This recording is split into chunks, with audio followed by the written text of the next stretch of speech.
Halo, selamat sore buat adik-adik yang sudah join dan sudah masuk. Kakak sapa dulu. Selamat sore adik Agnes. Halo Agnes. Sore Kak. Iya, apa kabarnya sore ini Agnes? Baik Kak. Baik. Minggu lalu tryout nggak sih Agnes? Ada tryout? Nggak ada Kak, kan Nggak. libur tanggal merah. Oh gitu, tanggal merah terus tryoutnya libur deh. Ya Agnes ya? Iya Iya. Kak. Terus tadi pretestnya bisa berapa dari 5 soal? Kayaknya aku bener, salah satu deh Kak. Salah satu. Kiranya gimana tuh? Masih kecolongan di mana? Belum yakinkah atau seperti apa? Iya, Tadi salah di nomor 5. Ternyata itu nggak bisa, apa namanya tuh, bukan nambah untuk pakan, jumlah pakan yang PT. bukan. Iya, Jadi buat kualitas dia biar jadi bagaimana tuh, Agnes? belum lihat lagi sih Kak. Iya, biar dagingnya banyak sama susunya banyak. Iya, gitu. Makanya salah nih. Tapi sejauh ini masih mantap ya untuk biologinya ya, Agnes? Oke Kak, amin. Oke, terus udah seperti apa nih buat persiapannya? Udah review di materi apa aja?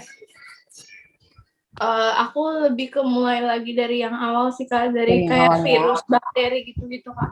Iya, kalau ini kan materi kelas 12 ya, kalau beta 12. itu. Iya, Iya, jadi masih fresh, masih banyak lah yang ingetnya.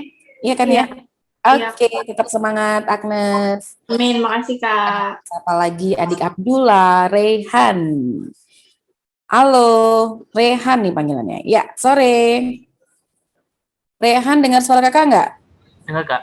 Iya, tadi bisa berapa Rehan dari 5 soal? Prioritasnya. Enggak ada, Kak. Ada nih yang benar, tapi dia mau coba jawabnya A. Oh, serius nih pakai kode A semua nih, Rehan? Enggak ya? Enggak, Kak. Iya, nih bener dua nih. Apa bagaimana bioteknologinya? Materi sekolahnya udah sampai bioteknologi nggak? Eh, udah, Kak. Udah. Terus banyak yang belum paham kah? Atau sudah lupa lagi? Tapi apa ya? Di Mm-mm. sekolah cuman disuruh baca-baca gitu, Kak. Jadi ya Udah baca materi juga. Terus tadi buru-buru juga jawabnya. Bener nggak sih, Rehan? enggak, Kak, emang enggak tahu. Oh, enggak juga. Oke, kita bahas lagi nanti supaya makin ingat ya. Kak. Rehan, oke. Tetap semangat. Kakak sapa lagi. Kakak sapa sore buat Kristina. Kristina Adin. Halo, sore. Kristina, selamat sore. Dengar suara kakak kak. Kristina.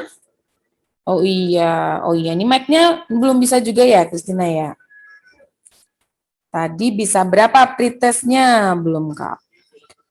Coba kakak lihat nilai pretestnya. Nah. Oh, salah di akhir tuh. Ya, kepleset deh. Iya, Kristina.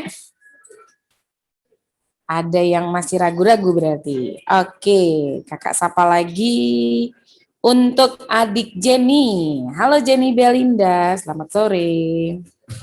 Iya Kak, selamat sore. Ya, Jenny tadi bisa jawab berapa dari 5 soal? Jenny, sep. Masih banyak yang lupa nih. Iya Kak, Gimana di sekolahnya udah ini enggak? Bukannya lagi US ya? Benar nggak sih? Lagi US ya? masih ujian praktek Kak. Oh, ujian praktek. Oh, berarti US-nya belum ya? Berarti bulan depan gitu? Iya Enggak, Kak, kalau nggak akhir bulan. akhir bulan. Oke. Ujian prakteknya. Kalau biologinya udah? Ujian prakteknya? Belum Kak. Belum ya. Oke. Ini tadi baru 2 yang benar. Banyak yang lupa ini apa gimana? Belum baca lagi? Jenny? Iya Kak, tadi juga sekalian buru-buru soalnya ngerjainnya di les. Oke. Ya, nanti kita belajar lagi biar ingat ya.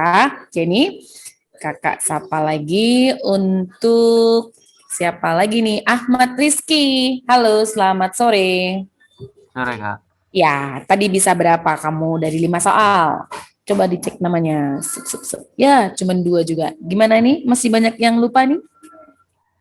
Iya, Kak. Masih banyak ya. Di sekolahnya udah kelar kah materinya? Udah ya? Iya, udah.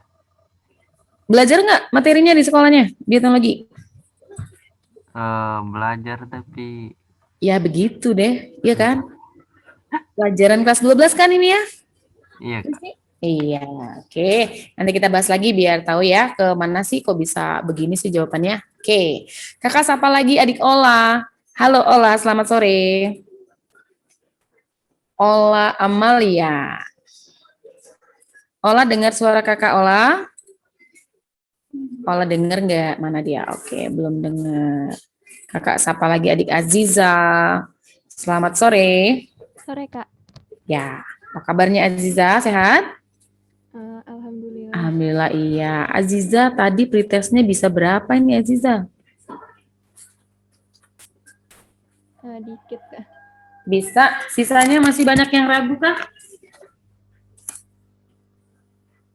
Halo? Dengar suara kakak nggak di sana? Pelan Dengar, banget ya. Yang lain? Kedengeran nggak suara kakak? dengar, Kak. Kedengeran, Kak. Dengar ya. Oke, kakak berarti yang kecilan sini nih. Oke. Terus tadi Aziza tadi bisanya, sisanya itu masih banyak yang lupa? Iya. Iya, oke nanti kita bahas lagi biar ingat lagi ya. Terus siapa lagi nih yang mau kakak sapa? Halo Febrian Arota, selamat sore. Febrian, halo. Iya. Halo, kakak kok nggak denger ya? Yang lain denger nggak suara Febrian? Enggak, Kak. Denger nggak? Nggak denger? Enggak, Kak. Enggak. Ya, di mana nih Febrian suaranya? Halo Febrian. Oke, mungkin di chat ya kalau nggak kedengar suaranya ya. Terus kakak mau sapa lagi siapa ini yang belum kakak sapa? Tadi ada Ahmad Rizky udah, Aziza, terus Kristen sudah udah. Oke, baiklah adik-adik kita langsung saja bahas materi hari ini. Yang kita bahas ini masih materi yang kamu benar-benar baru belajari dan bahkan di SMP kita juga pernah belajar, ya kan? Nah, pertama kita lihat dulu dan ingat lagi apa sih yang akan kita bahas di dalam bioteknologi. Nah, kalau ngomong bioteknologi, hingga saat ini juga banyak perkembangan, ya kan? Dari teknologi terutama di bidang kesehatan. Terus berkembang, ya kan? Nah, jadi kita lihat dulu apa sih definisi dari bioteknologi. Jadi bioteknologi itu adalah merupakan cabang ilmu, salah satu cabang ilmu biologi yang mempelajari mengenai di sini adanya pemanfaatan. Pemanfaatan dari siapa? Pemanfaatan dari makhluk hidup. Nah, jadi ada makhluk hidup di sini yang dimanfaatkan. Nah, lalu makhluk hidup ini dikatakan sebagai agen. Nah, jadi makhluk hidup ini merupakan agen biologi. Nah, itu dia. Terus pemanfaatan biologi ini makhluk hidup ini dia sebagai agen biologi siapa yang dimanfaatkan? Apakah semua makhluk hidup bisa dimanfaatkan? Nah, kita lihat dulu nih. Kira-kira kalau agen biologi atau makhluk hidupnya seperti apa yang digunakan gitu ya.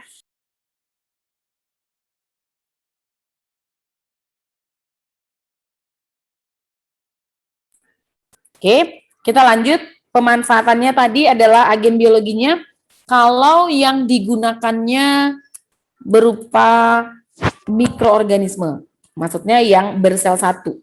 Nah, sehingga kalau yang agen biologinya itu digunakan secara utuh, nah, jadi digunakannya yang secara utuh itu adalah agen biologi yang berupa uniseluler.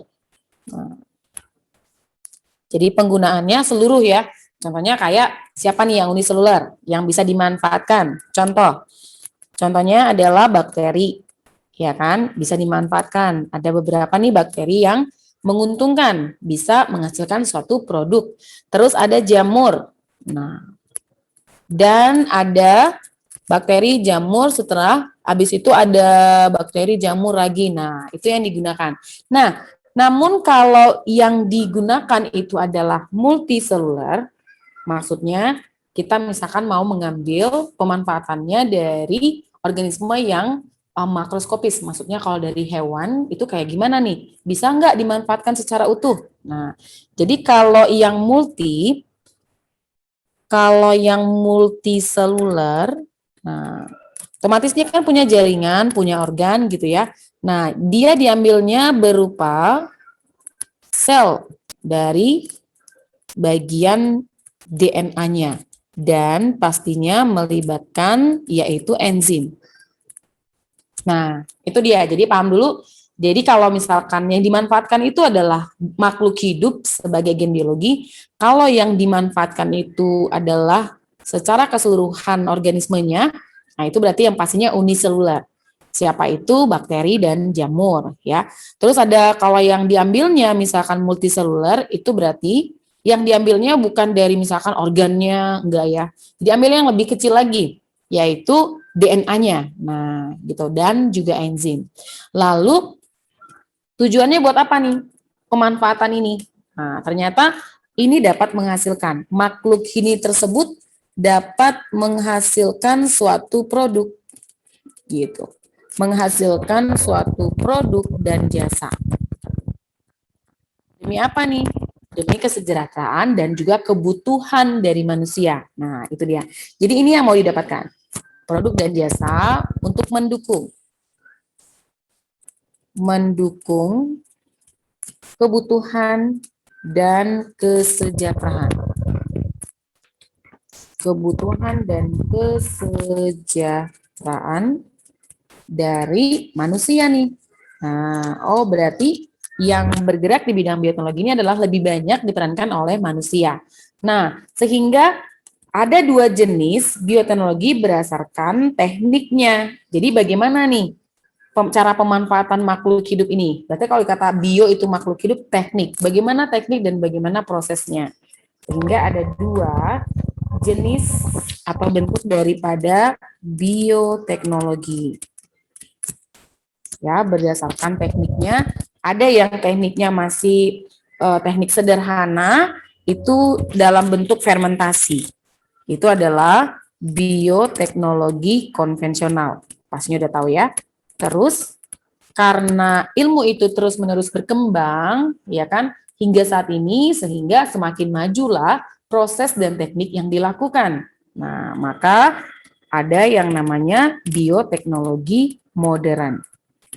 Nah, kira-kira apa ya perbedaannya? Nah, kita mau lihat perbedaan jenis bioteknologinya. Bioteknologi konvensional dengan modern. Kalau gitu kakak coba mau tanya dulu seseorang, kira-kira ada yang masih ingat nggak?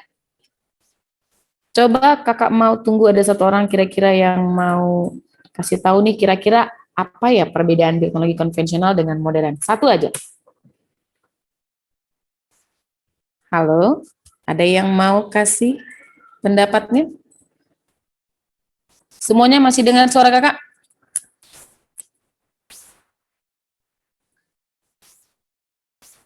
Masih jelas ya di sana semuanya? Halo? Iya, Kak. Iya, oke. Kalau begitu kita lihat. Bioteknologi konvensional ini, kan tadi kakak bilang berdasarkan tekniknya. Nah, pertama perbedaannya, kalau konvensional, dia teknik atau prosesnya lebih ke bentuk fermentasi. Teknik dari fermentasi. Itu adalah bioteknologi secara konvensional. Nah, kalau dibilang teknik fermentasi, jadi dia lebih ke pemanfaatan mikroba di sini. Lebih banyak. Nah, pemanfaatan dari mikroba. Nah, nanti kita akan mencari tahu mikroba apa yang ada manfaatnya. Nah, lalu kita tinggal menyediakan apa bahannya. Sehingga suatu prosesnya atau metodenya itu lebih sederhana. Nah, jadi metodenya itu kalau konvensional lebih sederhana tanpa adanya sterilisasi. Berarti kalau misalkan tidak didahului oleh proses sterilisasi, ini bakal tidak terjadi prosesnya atau bakal bisa gagal. Nah, lebih sederhana ini tadi tanpa ya. Tanpa adanya sterilisasi. Kenapa harus ada sterilisasi? Supaya supaya prosesnya emang benar-benar bisa berlangsung dengan baik. Karena yang namanya di udara ya, yang pastinya ada kayak bakteri atau virus ataupun jamur yang bisa mengganggu. Nah, soalnya kalau bioteknik konvensional nih, contohnya salah satunya kayak pembuatan tape. Nah, kenapa disebut fermentasi? Itu kan fermentasi itu dalam keadaan tanpa adanya udara. Berarti secara anaerob. Ini kan udah pernah ya. Nah, jadi kalau misalkan proses misalkan pembuatan tape ini ada sedikit aja udara, nah ini bisa gagal, bisa bakalan nggak terjadi gitu ya. Nah, maka karena tadi metodenya cuma lebih sederhana. Hanya apa? Contohnya, bagaimana proses pembuatan tape? Nah, kita hanya ambil sediakan bahannya biasanya dari ketan bisa, singkong bisa. Nah, terus kita langsung taburi kan singkong ini ataupun ketan ini dengan ragi. Nah, ragi itu kan adalah sejenis dari mikroba. Nah, ragi inilah dengan sendirinya yang akan melakukan proses tanpa diubah. Nah, maka untuk ciri yang keempat, di proses konvensional ini dia tidak mengubah sifat dari ataupun proses. Nah, tidak ada proses pengubahan baik pun sifat daripada si agen biologinya. Jadi biar aja mikrobanya yang akan melakukan prosesnya gitu ya. Nah, lalu bagaimana dengan bioteknologi modern? Kalau bioteknologi modern, nah karena ini udah diperkuat dengan berbagai ilmu, nah terus tekniknya juga semakin maju, nah adalah yang namanya teknik manipulasi gen. Nah, jadi gen itu dimanipulasi sesuai keinginan dari manusia. Jadi pengen bagaimana ya suatu tanaman ini biar dia bebas hama, atau misalkan ada suatu tanaman yang bentuknya budidaya atau pertanian yang nantinya bisa bikin gagal panen. Nah, maka muncullah tadi ada ide supaya gen itu dimanipulasi. Sehingga perbedaannya itu adalah tekniknya. Tekniknya di sini bukan lagi fermentasi, tapi ada teknik yang disebut rekayasa. Nah, di sini ada rekayasa. Rekayasa apa? Genetika. Nah, terus kita udah belajar yang namanya gen itu berarti ada kaitan dengan DNA. Sehingga kalau dibilang rekayasa, ada proses manipulasi di sini. Nah, maksudnya Kak, rekayasa manipulasi itu dia mengubah suatu sifat ataupun proses dari si agen biologinya sesuai dengan yang diinginkan gitu. Nah, sehingga kalau udah seperti ini, metode kalau udah dibilang ada manipulasi, berarti metodenya ini bisa dikatakan lebih kompleks atau lebih rumit. Nah, kalau dibilang metode lebih rumit berarti butuh dana ya kan, atau untuk alat-alat yang mendukung. Sehingga ini bisa dikatakan bioteknologi modern itu bisa dikatakan lebih mahal prosesnya. Nah, lalu karena di sini ada yang namanya proses sterilisasi. Soalnya bagaimana? Soalnya ini produknya harus benar-benar bisa berhasil gitu ya. Soalnya kalau udah tadi butuh dana yang besar, terus gagal juga, ya sama aja dong, rugi ya. Nah, jadi kalau yang bioteknologi konvensional ya nggak masalah, mau gagal juga nggak masalah, nanti coba lagi. Soalnya ini tadi, metodenya lebih sederhana, gitu. Terus, kita lihat lagi yang ketiga, sifatnya tadi ada manipulasi, lalu dia itu pastinya kalau ada manipulasi, ada keterlibatan DNA dan enzim di sini. Nah, kenapa enzim ini tetap terlibat di dalam suatu proses dalam tubuh? Baik ketika kita bahas metabolisme, ketemu enzim. Terus kita ngomong substansi juga genetika, kita ketemu enzim. Karena nanti kalau yang namanya manipulasi, DNA itu nanti akan diubah. Dengan cara apa? Potong atau gunting tempel. Maksudnya Kak, gunting tempel kayak gambar aja. Nah, jadi DNA itu nanti akan diubah, dipotong dulu DNA-nya baru disambung. Nah, gitu istilahnya. Maka dalam proses pemotongan dan penyambungan itu memerlukan enzim. Nah, gitu dia. Jadi kenapa DNA selalu ada kaitan dengan enzim. Lalu yang ketiga, pastinya dia ini perbedaannya kalau ini tadi kan tidak mengubah. Nah, kalau bioteknologi modern ini pastinya udah Dia udah mengubah. Udah mengubah apa? Mengubah sifat ataupun proses. Proses dari siapa? Proses pada agen biologinya. Nah, salah satu contoh yaitu adalah contoh dari bioteknologi modern itu apa aja? Nah, ini nanti akan banyak aspeknya di bidang apa? Bisa dilakukan di bidang pertanian, bisa dilakukan di bidang kesehatan, dan sangat banyak yang berkembang itu adalah di bidang kesehatan. Karena paling banyak digunakan untuk kesejahteraan dan kebutuhan manusia. Ya kan? Salah contohnya adalah dalam pengobatan diabetes. Ya, gimana ya cara pengobatan diabetes ini? Nah, kalau misalkan penderitanya udah memang ada gangguan di organ kelenjar pankreasnya, nah berarti nggak ada yang memproduksi insulin kan di dalam tubuhnya, maka ini harus perlu didapatkan dari luar tubuhnya. Bagaimana caranya? Ambil minta dari tetangganya atau minta dari saudaranya? Nggak bisa, ya kan? Nah, maka dilakukanlah ada yang namanya teknik plasmid. Kenapa harus menggunakan teknik plasmid? Nah, ada bentuk DNA yang nanti bisa penyisipan. Nah, dan ini ada plasmid ini ada pada bakteri. Wah, cocok banget nih. DNA-nya ada pada bakteri, terus bakteri ini juga uniseluler, terus dia juga nggak perlu media yang besar karena ukurannya kan tadi mikro. Nah, berarti ada keuntungannya. Nah, maka dipakailah si teknik plasmid ini dalam bidang kesehatan. Itu gambarannya. Oke, nah sehingga udah tahu perbedaan bioteknologi konvensional dengan modern. Sini kakak tekankan ada dua teknik tadi yang jelas-jelas membuat suatu perbedaan. Kalau konvensional itu tadi dia lebih kemana? Ke fermentasi. Oh berarti konvensional itu lebih kemana? Ke produk makanan. Terus kalau modern itu dia udah tekniknya rekayasa, ada manipulasi. Nah biasanya di sini bisa di bidang peternakan, ya kan? Bagaimana ya supaya hewan ini benar-benar bersifat unggul, ya kan? Supaya hewan ini benar-benar ada produk yang benar-benar bisa dijual. Nah, contohnya tadi soal prioritas kamu ya, yaitu pemberian hormon BST. Nah, jadi gimana dengan kalau hormon ini diberikan ke hewan sapi?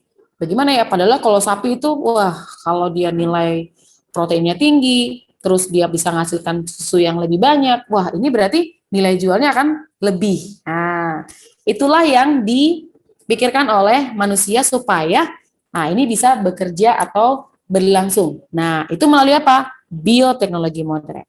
Oke. Terus di sini katakan juga tadi karena tekniknya ada perbedaannya. Ini si agen biologi itu kalau si konvensional tidak mengubah, tidak diubah.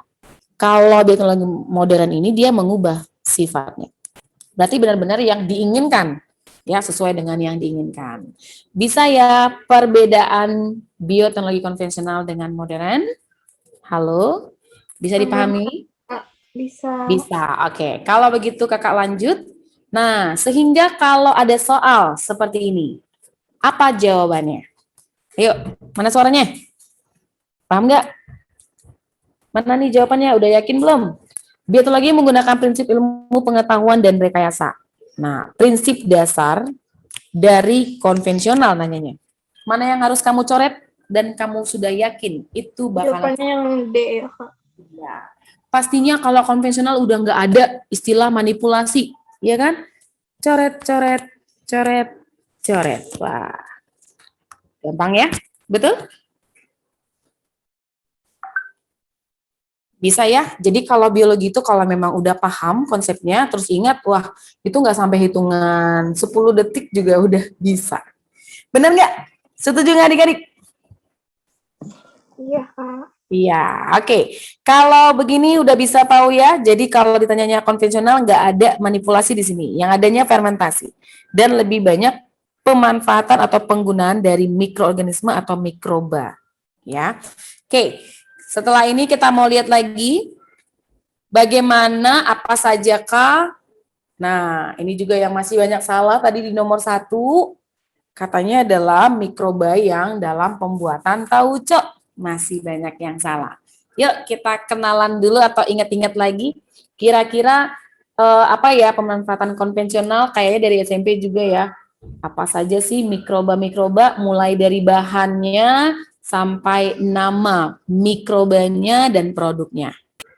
Ada yang mau coba kira-kira? Kita mau tunggu dulu lah satu orang. Ayo.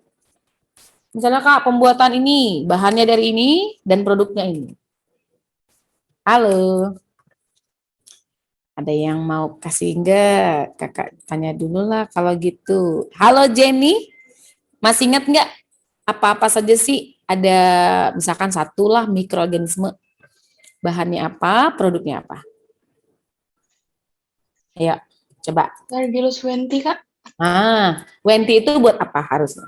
Jenny? Tauco. Tauco. Wenti itu buat kecap. Iya. Bahannya apa? Bahannya? Kalau kecap itu. Kedelai. Iya, kacang kedelai ya. Nah, jadi kacang kedelai itu produknya ada bisa buat kecap, terus bisa buat tauco. Nah, tapi spesiesnya beda. Sama-sama dari genus, kan kalau nama Latin masih ingat ya, terdiri dari dua kata.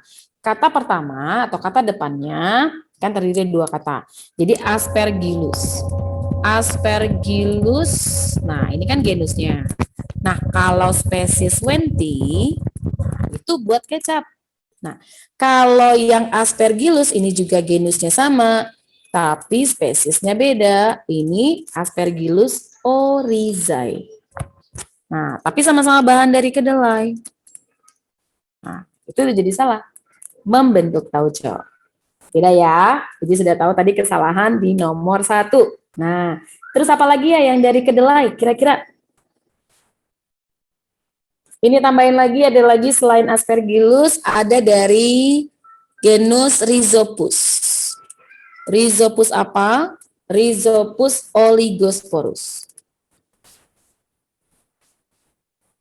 Masih dari bahan kedelai, ini juga bisa dimanfaatkan untuk pembuatan tauco. Nah, jadi ini kan bentuk fermentasi aja, ya kan? Kita ambil bahannya, kasih mikrobanya, tunggu produknya. Nah, kan nggak diubah ya. Oke, terus dari 3 spesies ini ya kakak tulis, ini semuanya masih kelompok dari jamur. Jadi udah tahu nanti, siapa tahu nanti ditanya, ini dari kelompok mana? Bakterika atau jamur, gitu ya. Nah, kalau Aspergillus sama Rhizopus itu masih dari kelompok jamur. Ada lagi nggak yang dari kedelai? Habis ya, misalkan.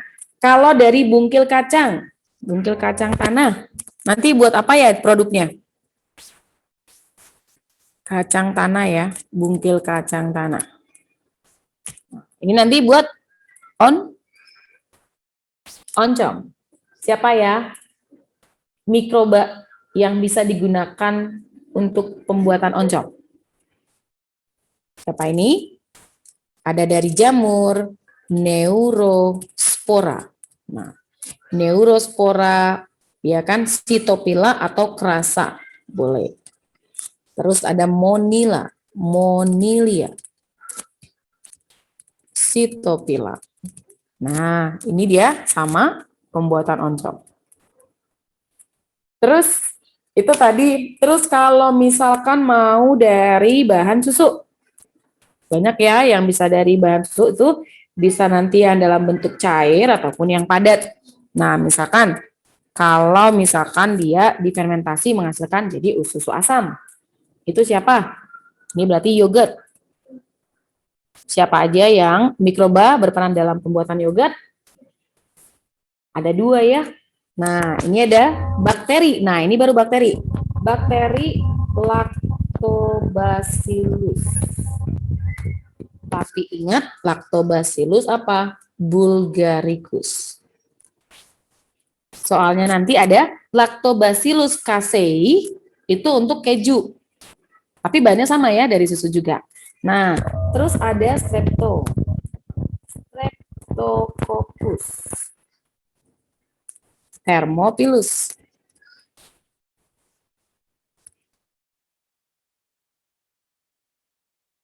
Ini juga sama dari bahan susu untuk pembuatan yogurt. Nah, itu. Terus kalau yang buat keju, nah, yang buat keju bisa dari bakteri, bisa dari jamur nih.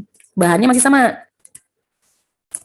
Pembuatan keju. Siapa ya?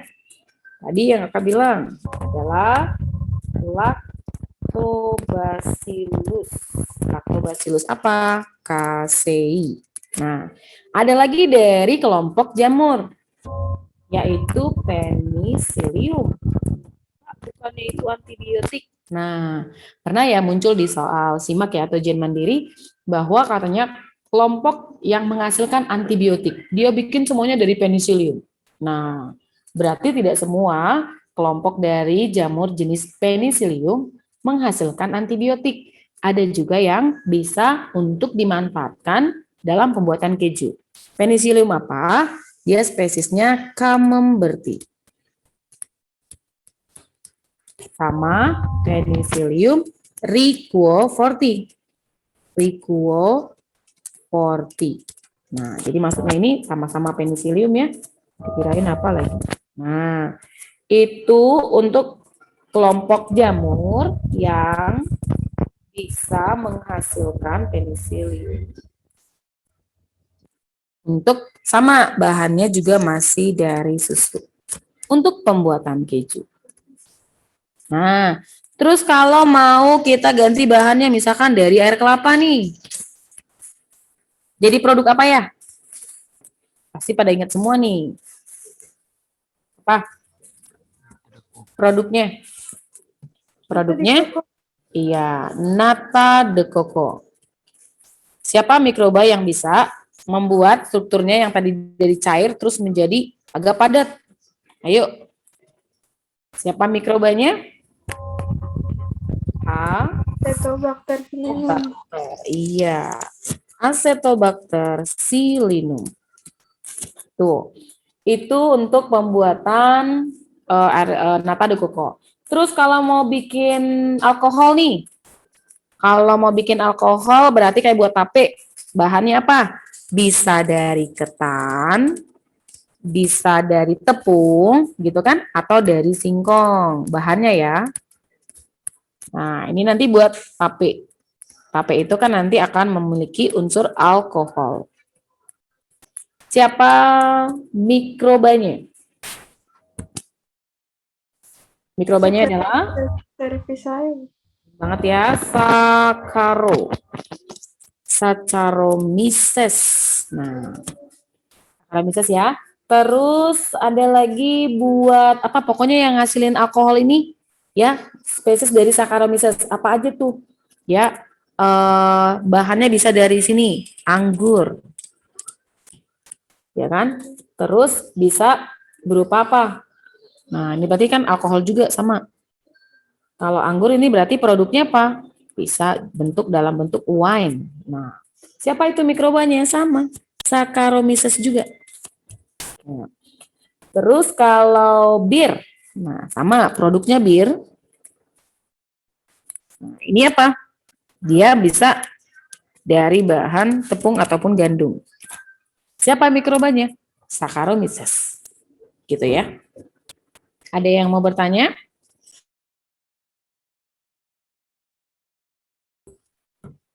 Bisa ya? Nah, ini tinggal diingat-ingat lagi supaya nanti ketika ada spesies yang keluar, kamu bisa dibaca lagi ya. Nah, ini adalah beberapa manfaat dari mikroba yang bisa digunakan di bioteknologi konvensional. Nah, semuanya ini berarti yang non-alkohol berarti dari mana? Dari sini ya, non-alkoholnya. Kecap, tauco, oncom, yogurt, ya itu nggak ada alkoholnya. Nah, keju, berarti yang ada alkoholnya itu dari sini. Nah, Saccharomyces. Terus, selain untuk bahan produknya ini, ada lagi yang bisa, nah ini tadi soal prioritas kamu. Jawabannya nggak pakai salah lagi semuanya. Jawabannya apa dong? Spesies fungi ya. Fungi itu apa? Fungi itu adalah kelompok jamur. Nah, yang nantinya digunakan pembuatan tauco. Tadi banyak yang milih Wenti. Salah ya. Yang harusnya jawabannya apa? Aspergillus apa? Oryzae ya. Wenti ini adalah untuk produk pembuatan kecap. Nah, sama bahannya. Bahannya tadi apa ya? Bahannya dari kedelai. Kalau Aspergillus flavus ini adalah kelompok jamur yang bersifat parasit atau patogen. Apa itu patogen? Nah, dia dapat menyebabkan suatu penyakit. Karena apa? Karena Aspergillus flavus ini dia menghasilkan racun.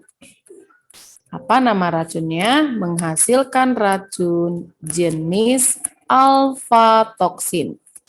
Toksin itu racun ya. Nah, berarti dia merugikan dong. Nah, terus sementara Saccharomyces cerevisiae tadi untuk pembuatan apa? Bisa wine, iya kan? Atau bentuk pokoknya yang ngasilin alkohol, bisa bir, terus bisa apa tadi ya? Tape. Nah, berarti produknya ini semua akan nantinya dapat menghasilkan alkohol. Perbedaannya ya di bahannya aja, gitu. Bisa ya? Ini untuk soal pretest kamu nomor 1. Jadi tadi kenapa masih banyak yang salah? Yang harusnya Wenti itu adalah pembuatan kecap. Ada yang mau bertanya sebelum kakak lanjut? Bisa semuanya? Halo? Aman, Kak. Bisa ya? Kalau begitu kakak mau kasih lihat lagi, ada beberapa ternyata yang menghasilkan, nah ada pemanfaatan ini masuknya ke bioteknologi konvensional. Kenapa? Karena mikroba di sini. Nah, siapa yang sebagai penghasil protein sel tunggal? Nah, protein sel tunggal itu apa sih? Jadi ternyata ada mikroba atau makhluk hidup yang memiliki kadar protein tinggi. Nah, kalau protein tinggi, wah ini cepat dicari ini sama manusia. Kenapa?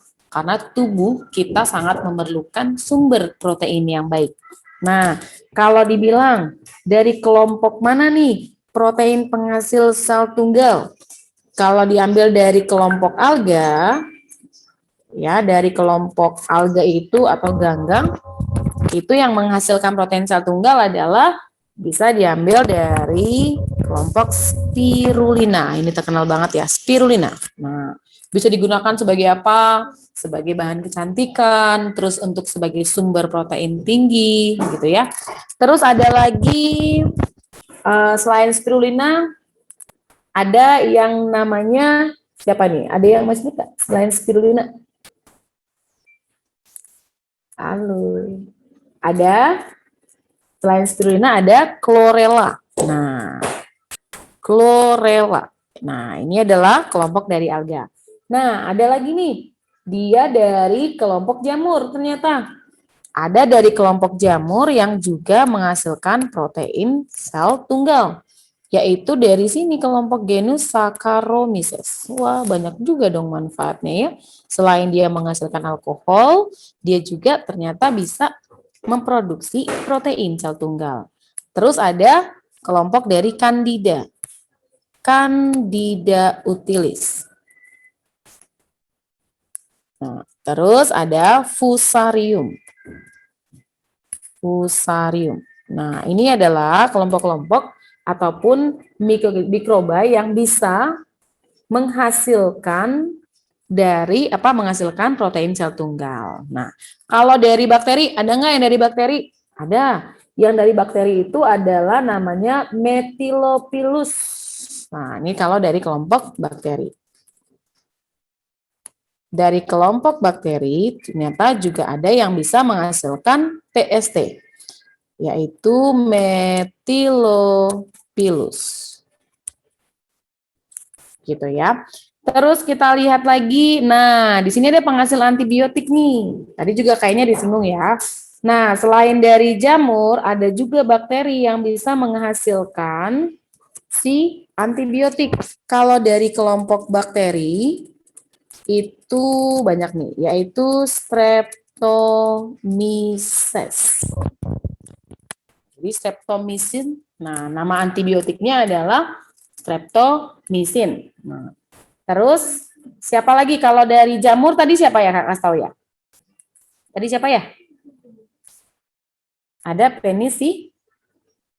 penicillium ya tadi ya. Oke. Nah, kalau streptomyces dari bakteri, nah apa jenis antibiotiknya? Nah, apa nama antibiotiknya? Antibiotiknya itu kalau streptomyces aja itu nanti nama antibiotiknya tetrasiklin. Nama antibiotiknya. Jadi tetrasiklin. Dalam apa ini dimanfaatkan? Nah, berarti untuk pengobatan penyakit infeksi bakteri pastinya. Nah, jadi ini penyakit yang diatasi.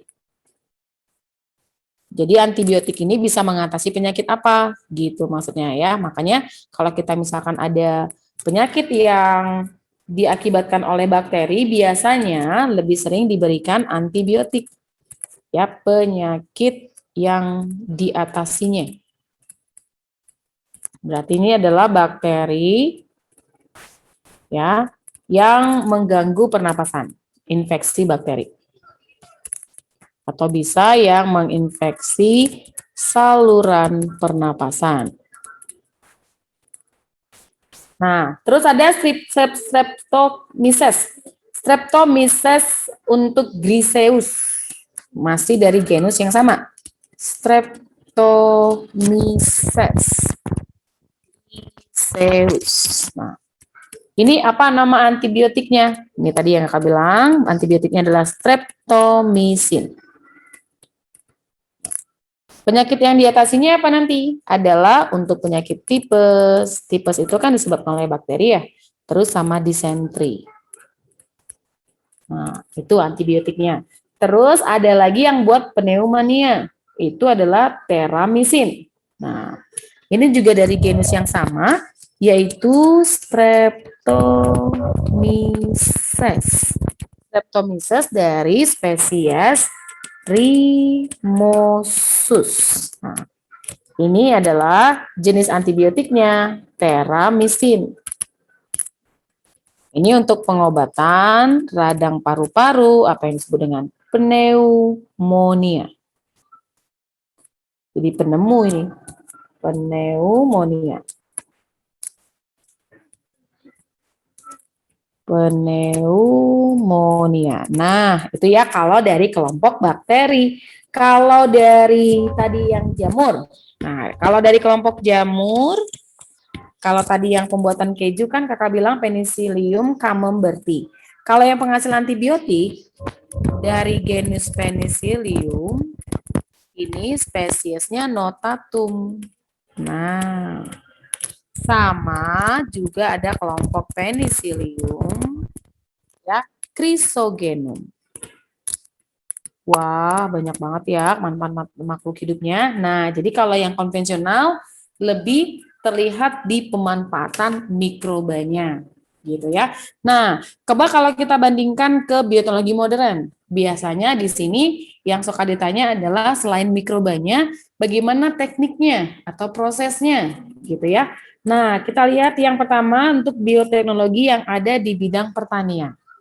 Yang bidang di pertanian ini yang pertama kayak semua juga udah tahu, yaitu kultur jaringan. Nah, kenapa harus dilakukan kultur jaringan? Karena di bidang pertanian ini bagaimana caranya supaya tanaman itu bisa cepat tumbuhnya lebih cepat, terus dalam jumlah yang banyak, dalam relatif waktu yang begitu cepat. Nah, sementara kalau secara konvensionalnya kayak gimana? Nah, karena kultur jaringan ini masuk ke kategori reproduksi secara apa? Vegetatif. Vegetatif. Nah, balik lagi. Masih ingat ya? Ada dua bentuk reproduksi pada tumbuhan, yaitu reproduksi generatif sama vegetatif. Nah, terus ingat lagi.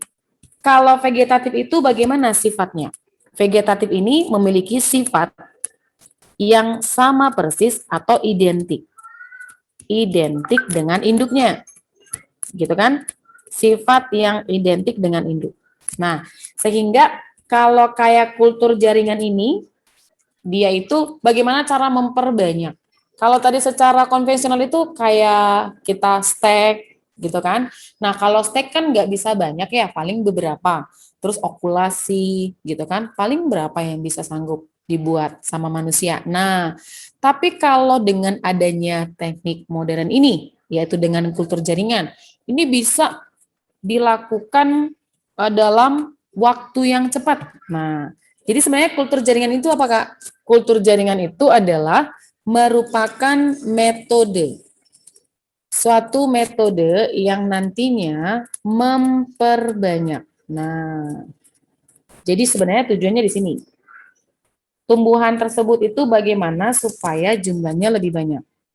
Nah, memperbanyak tumbuhan, memperbanyak daripada suatu tanaman. Kalau dibilang dalam jumlah yang banyak ya udah sama dong ya. Nah, terus sifatnya seragam. Nah, ini tadi. Kalau sifatnya seragam, berarti tidak ada variasi di sini. Nah, makanya reproduksinya secara vegetatif. Sifatnya seragam dan dalam waktu yang relatif cepat. Waktu yang relatif cepat. Bagaimana caranya? Maka dilihatlah terus diamati kira-kira bagian pada tumbuhan yang sifatnya masih selalu aktif membelah. Nah, maka diambil yang mana? Nah, diambil dengan bisa memperbanyak dengan memanfaatkan. Apa yang dimanfaatkan? Memanfaatkan bagian tumbuhan yang sifatnya totipotensi. Nah, apa ini totipotensi? Jadi tumbuhan itu bisa membentuk, jadi totipotensi ya, artinya itu adalah kemampuan sel ataupun jaringan bisa tumbuh menjadi satu individu yang utuh. Nah, itu tumbuhan. Maksudnya Kak, contohnya kalau misalkan kayak stek, kita potong aja batangnya, ntar dia bisa jadi tumbuhan baru kan, ngebentuk akar, ngebentuk daunnya, terus ya ngebentuk, bahkan nanti bisa berbunga atau berbuah. Nah, itu maksudnya sifat dari tumbuhan yang totipotensi. Kalau manusia bisa nggak totipotensi? Diambil misalkan bagian jaringannya, terus terbentuk menjadi satu individu yang utuh. Wah, itu nggak bisa. Nah, itu yang bisanya pada tumbuhan ya. Jadi tahu tadi ya sifat totipotensi, Kakak ulang, kemampuan sel ataupun jaringan pada tumbuhan yang bisa menjadi satu individu yang utuh. Nah, siapa yang memiliki atau bagian mana pada tumbuhan yang sifatnya masih totipotensi? Nah, yaitu merupakan jaringan apa nih yang sifatnya totipotensi? Jaringan, ada yang mungkin bisa mau jawab? Pada jaringan tumbuhan yang masih aktif membelah, jaringan apa namanya? Ayo. Halo, halo. Jaringan Agnes, tahu nggak jaringan apa yang pada tumbuhan masih aktif membelah? Masih tumbuh terus. Yo, dengar suara kakak nggak di sana? Yang lainnya dengar suara kakak nggak? Dengar, Kak. Dengar ya. Oke, jaringan apa yang dia bersifat totipotensi? Jaringan yang masih aktif membelah pada tumbuhan disebut jaringan meristem. Jadi nanti dia tahu kultur jaringan ini apanya yang diambil gitu ya kan. Nah, jadi ya bagian yang ada jaringan meristemnya. Nah, kakak mau ingetin lagi, jaringan meristem pada tumbuhan di mana aja. Nah, misalkan tumbuhan itu punya akar. Terus ada batangnya. Terus batang itu nanti bercabang. Lalu dia kan punya ujung ya, ujung batang. Nah, terus ada daunnya pastinya. Nah, kira-kira yang bisa dikultur dari mana ya? Nah, bisa dari akar enggak? Nah, nanti bisa ya jawabannya. Nah, bisa dari daun atau dari batang enggak? Bisa. Alasannya apa? Nah, ini karena jaringan meristem. Kakak ingetin lagi, jaringan meristem yang ada di akar. Oh, berarti kalau misalkan mau dikultur bisa diambil akarnya? Bisa. Karena di sini ada meristem apikal. Jadi meristem apikal kan yang ada di ujung-ujung nih, ujung akar sama ujung batang sini. Nah, meristem apikal. Oke. Terus kalau dari batangnya bisa nggak? Bisa, karena ada meristem apa di sini? Lateral.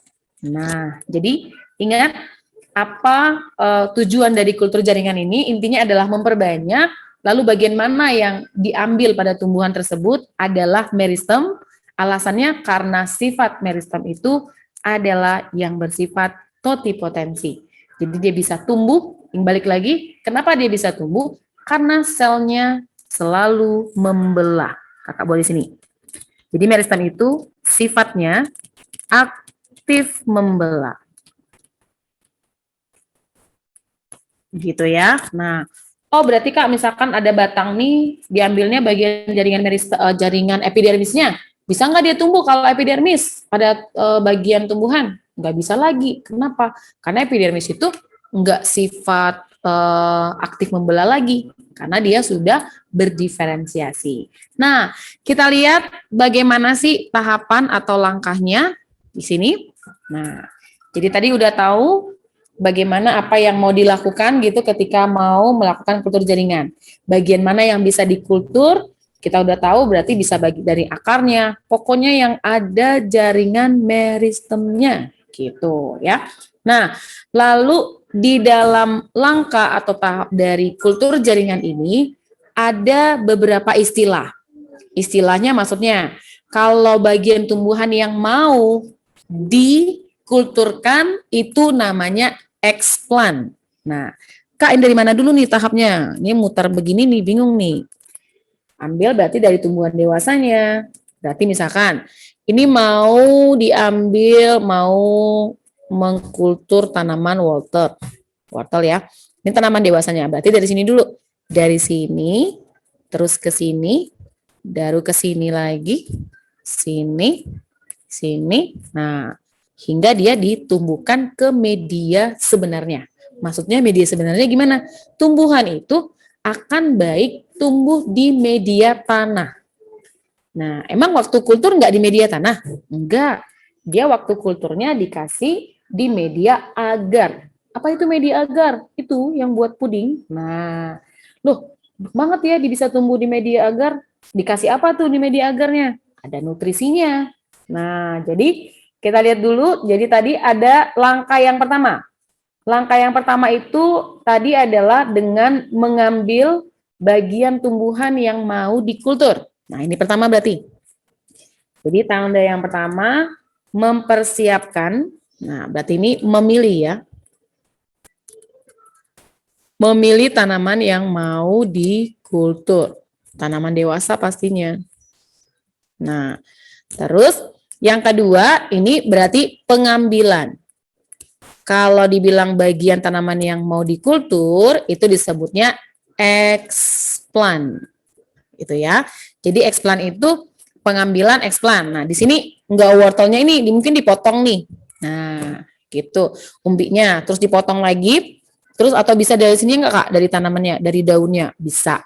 Nah, lalu ini tadi yang disebut dengan media.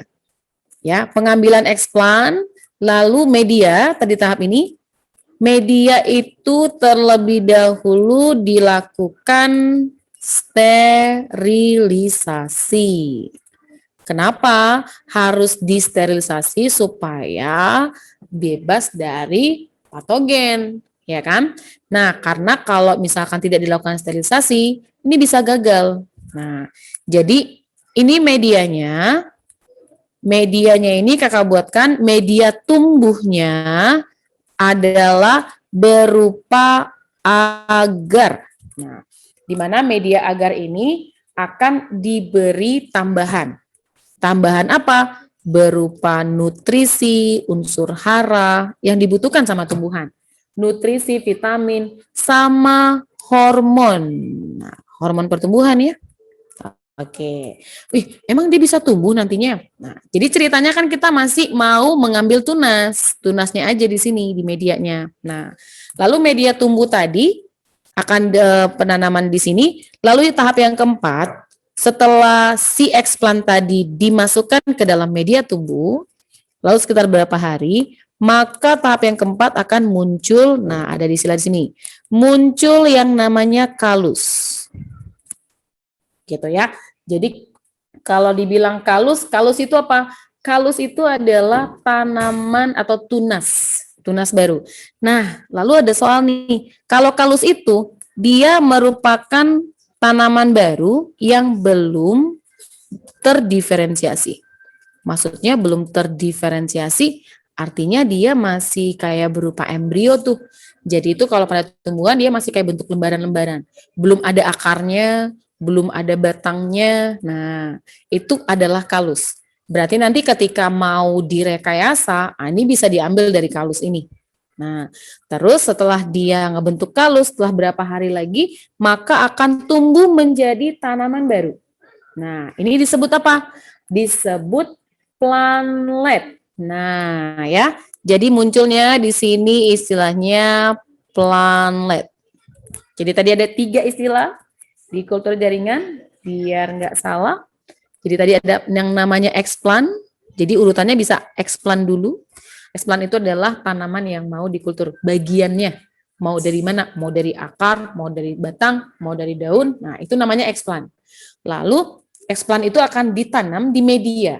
Medianya itu adalah agar. Nah, agar itu akan diberi nutrisi tumbuh berupa hormon, vitamin. Nah, setelah itu muncul yang namanya kalus. Nah, kalus ini adalah tunas baru, tapi masih yang belum terdiferensiasi. Jadi itu cuma berupa lembaran. Nah, habis itu nanti kalus ini akan dipisah lagi ke beberapa media. Nah, kan bisa ya. Loh, ini kan cuma satu ini doang. Misalkan 3 ini dipecah lagi bisa menjadi 10 media. Nah, itu dia teknik untuk perbanyakannya. Nah, lalu setelah tadi kalus itu dipisahkan beberapa media, nah sehingga tadi kalus itu akan tumbuh menjadi plantlet. Plantlet itu adalah tanaman yang sudah berdiferensiasi. Nah, di sini kan muncul ya, sudah ada akarnya, kelihatan ya, sudah ada daunnya. Nah, lalu setelah plantlet itu sudah tumbuh, plantlet ini, nah dilakukan dulu proses penyesuaian. Penyesuaian apa? Jadi ada istilahnya dengan multiplikasi. Multiplikasi itu kan tadi dia kayak perbanyakan si kalusnya tadi. Nah, karena pertumbuhannya ini diatur, maksudnya diatur gimana? Ini kan suhunya diatur, ruangannya diatur gitu kan, terus pH-nya pokoknya dijaga banget sampai dia tumbuhnya baik, dikasih vitamin, dikasih hormon. Nah, itu masih dipantau. Tapi ketika dia nanti tumbuh dewasa, ini kan nanti perginya akan dibawanya ke lingkungan. Yang namanya lingkungan kan berarti ada perubahan suhu, terus perubahan pH. Nah, bagaimana dia? Pasti kaget dong. Nah, maka planet ini terlebih dahulu melakukan apa? Melakukan penyesuaian dulu. Apa namanya? Aklimatisasi. Nah, jadi aklimatisasi itu adalah penyesuaian planet pada lingkungan luar. Nah, jadi di sini nomor 6 ini ada yang namanya aklimatisasi. Jadi kan ceritanya nanti setelah tunas ini semuanya tumbuh, terus kan mau dipindahin dong ke lingkungan sebenarnya, misalkan ke berapa luas tanah gitu kan. Ini bibitnya udah muncul nih. Padahal tadi pembuatan bibitnya itu di lingkungan yang atau di tempat yang benar-benar dijaga suhu, pH-nya, vitaminnya. Nah, ketika dia berada di lingkungan luar, bagaimana bisa bertahan nggak? Nah, bisa dong, karena sebelumnya dilakukan dulu apa? Aklimatisasi, supaya tumbuhannya nggak kaget. Nah, gitu dia. Nah, ini adalah tahapan perbanyakan pada tanaman di bidang pertanian. Jadi ingat, poin yang paling kamu ingat di kultur jaringan ini adalah satu, sifatnya vegetatif. Ya, jadi tujuannya di sini aja untuk memperbanyak. Dan memperbanyak, kenapa Kak harus lakukan kultur jaringan? Nah, biasanya kalau di bidang pertanian, tanaman yang sifatnya unggul. Bagaimana supaya ini bisa numbuhnya atau mendapatkan bibit tanaman yang jumlahnya relatif banyak. Nah, terus di sini sifatnya seragam. Ini tadi sifat seragam ini ditunjukkan dari ini, reproduksi vegetatif.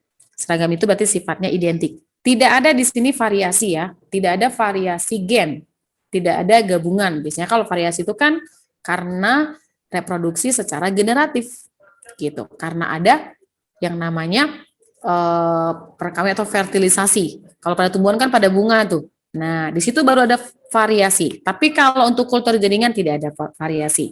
Nah, lalu yang ditekankan lagi di kultur jaringan sifat. Kenapa totip kultur jaringan itu bisa dilakukan pada tumbuhan? Karena sel tumbuhan ini memiliki sifat ini. Totipotensi. Dan ingat, ini hanya ada pada tumbuhan. Hewan itu tidak ada, bahkan manusia. Nah, apa maksudnya dari totipotensi? Bahwa satu selnya dia, ataupun jaringannya, bisa membentuk satu organisme yang utuh. Nah, itu dia. Nah, inilah keunggulan dari totipotensi ini yang bisa digunakan untuk terapan di kultur jaringan. Paham ya? Terus di tahapnya, tadi kakak udah tekankan lagi, apa itu explant, apa itu kalus, dan apa itu planlet. Nah, ini yang suka masih bingung istilah-istilahnya. Berarti kalau diurutkan, kamu ingat explant dulu, baru ke bentuk kalus, baru ke bentuk planlet. Muncullah atau disebarkanlah ke lingkungan yang sebenarnya. Ada yang mau bertanya untuk tahapan kultur jaringan?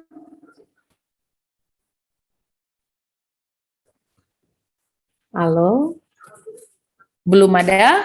Kakak bisa lanjut kalau begitu? Suara kakak masih jelas di sana?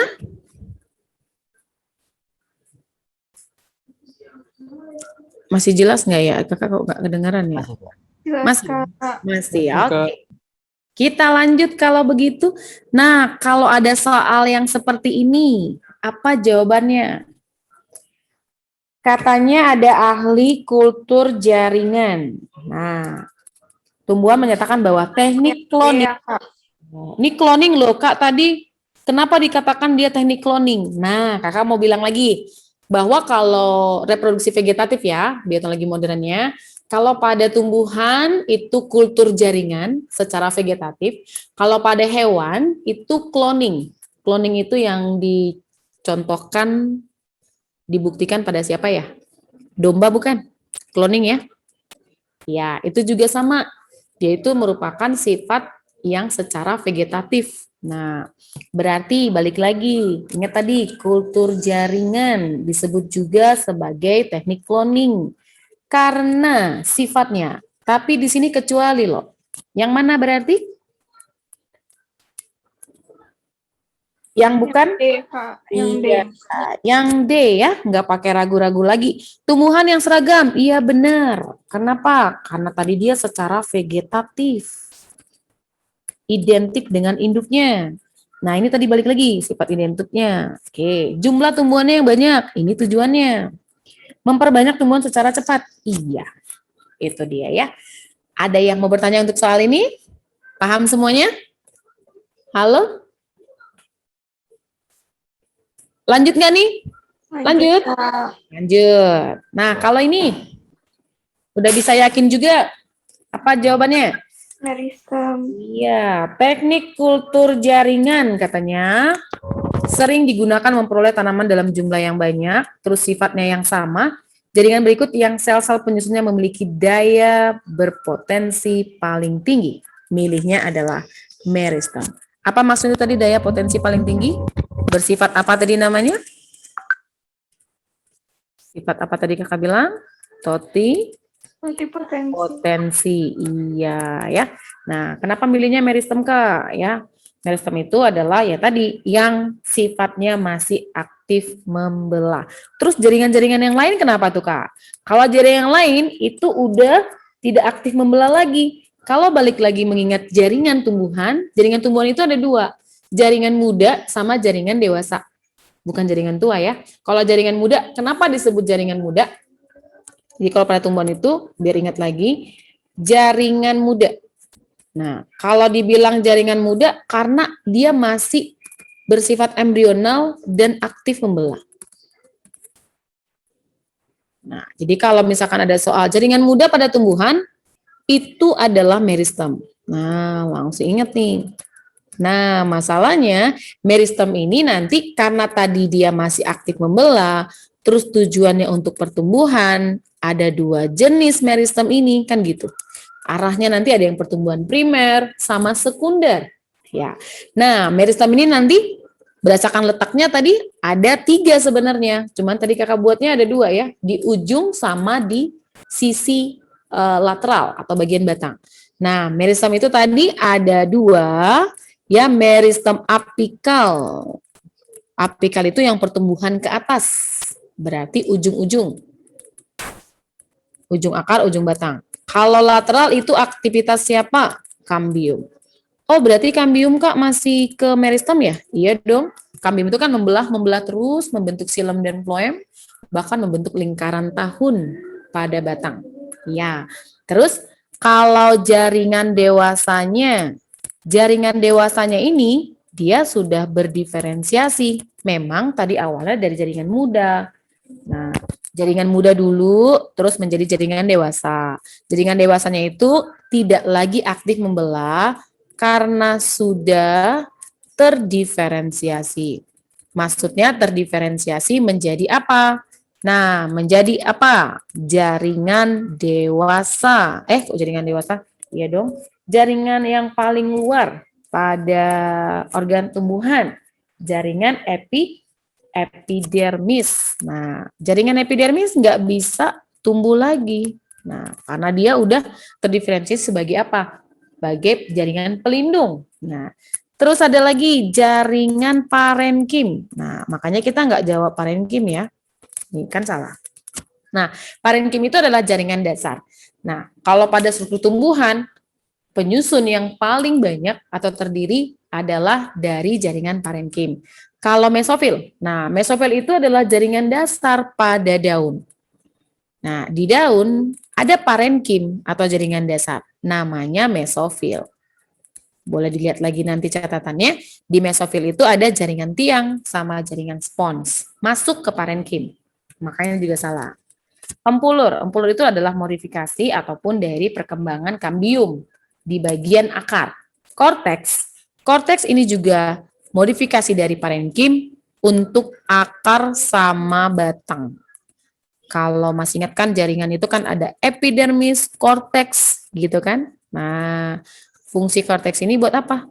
Buat menyimpan. Bisa menyimpan udara, menyimpan air. Nah, di situ ya jaringan dewasa. Jadi kenapa milihnya meristem? Paham ya? Oke, kakak bisa lanjut kalau begitu. Nah, terus setelah tadi kita ada bagaimana tumbuhan itu bisa diperbanyak, kita mau lihat lagi nih. Ternyata tadi biologi modern kan ada istilah memanipulasi. Nah, di bidang pertanian ada banyak kendala nih. Kendala di mana? Yang tadi kalau misalkan gagal panen, wah ini gimana ya solusinya?